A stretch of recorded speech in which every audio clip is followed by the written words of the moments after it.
दो निकम्मे और अत्यंत स्वार्थी चरित्रों घीसू और माधव की कथा है, जिनके जीवन में गरीबी से अधिक उनकी आलस्य, मूर्खता और संवेदनहीनता का अंधेरा है। घीसू और उसका बेटा माधव गांव के सबसे कुख्यात आलसी लोग हैं। काम करना उन्हें पसंद नहीं, पर भीख, चोरी और चालाकी से पेट पाल लेते हैं। उनकी झोपड़ी टूटी फूटी है, कपड़े गंदे हैं और पेट हमेशा खाली रहता है। गांव में कोई उन्हें काम नहीं देता, क्योंकि वे काम करते ही नहीं, उल्टा नुकसान कर बैठते हैं। माधव की पत्नी बुधिया गर्भवती है और प्रसव पीड़ा से कराह रही है। दिन भर से उसकी चीखें बाहर तक सुनाई देती हैं, पर इन दोनों के चेहरे पर चिंता नहीं है। वे आग तापते बैठे हैं और आलू सेंकर खा रहे हैं। घीसू कहता है, हम क्यों मरें? औरतें प्रसव में मरते मरते भी काम ही करती हैं।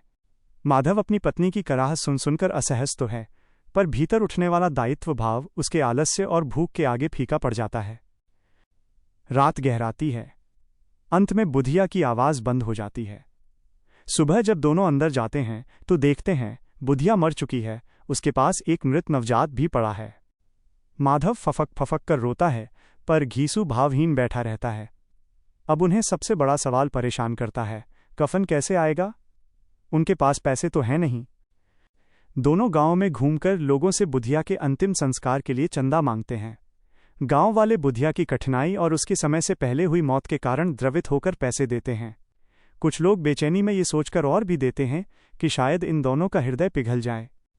घीसू माधव को कुल 2-3 रुपए मिल जाते हैं, कफन, लकड़ी और रस्मों के लिए पर्याप्त। पर जब कफन खरीदने जाते हैं तो ढाबे से आती महक उन्हें रोक लेती है।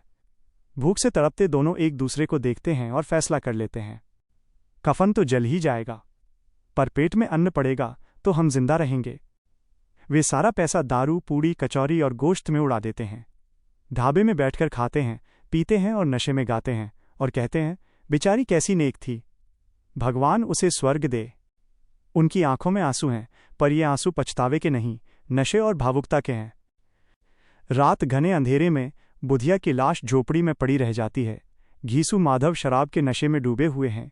कफन, जो किसी इंसान की आखिरी प्रतिष्ठा होता है, वो 2 स्वार्थी लोगों के पेट में अन्न बनकर उतर चुका है।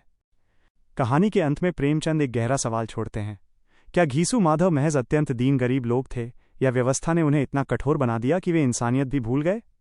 संदेश: कटु सामाजिक यथार्थ और गरीबी का अमानवीकरण। गरीबी और अभाव कैसे इंसान को अपनी मानवीय संवेदनाएं खोने पर मजबूर कर देते हैं। मनुष्य का पतन, भूख और अभाव मनुष्य के मूल गुण नष्ट कर देते हैं, जिससे वो स्वार्थी और संवेदनहीन हो जाता है। समाज की विडंबना: लोग दया दिखाते हैं, पर असली समस्या गरीबी और असमानता ज्यों की त्यों रहती है, जिसके कारण ऐसे चरित्र उत्पन्न होते हैं।